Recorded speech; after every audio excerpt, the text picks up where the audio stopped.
ప్రకాశం జిల్లా బెస్తవారిపేట టౌన్లో ఏబీఎం చర్చిలో గొడవలకు దారితీసే విధంగా ఉండడంతో ముందస్తు జాగ్రత్తగా కంబం సి రాజేష్ కుమార్, ఎంఆర్ఓ వరప్రసాద్, బెస్తవారిపేట నరసింహారావు వారి యొక్క విలువైన సమయాన్ని క్రైస్తవులు కేటాయించి వారి కృషితో ప్రతిష్టమైన బందోబస్తు ఏర్పాటు చేసి ప్రార్థనా కార్యక్రమంలో ఎలాంటి అవాంఛనీయ సంఘటనలు జరగకుండా ప్రశాంత వాతావరణంలో చర్చను నడిపించారు. 100 మంది పోలీసు బలగాలతో చర్చి వద్ద రక్షణ వలయంగా ఉండి విజయవంతంగా ఏబీఎం చర్చిలో కార్యక్రమాలను దగ్గరుండి నడిపించారు. కంబం సిఐ రాజేష్ కుమార్, బెస్తవారిపేట ఎస్ఐ నరసింహారావు, కంబం ఎస్ఐ పులి రాజేష్, అర్ధవిడి ఎస్ఐ నాగమల్లేశ్వరరావు మరియు పోలీస్ శాఖ అందరికీ బెస్తవారిపేట క్రైస్తవులు అభినందనలు తెలియజేశారు. కంబం సర్కిల్ పోలీస్ శాఖ వారు ద రియల్ హీరోలు, శభాష్ పోలీసులని ప్రజల నుంచి విశ్వాస్ టీవీ నుండి అభినందనలు పొందుతున్నారు పోలీస్ శాఖ వారు.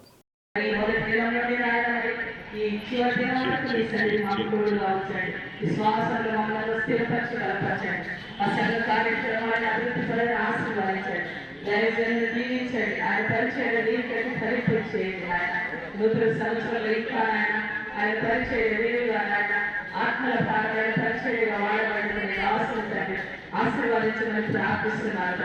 ప్రేమించినటువంటి సతీ మరియు కుమారుడు మాత్రం దీవించారు.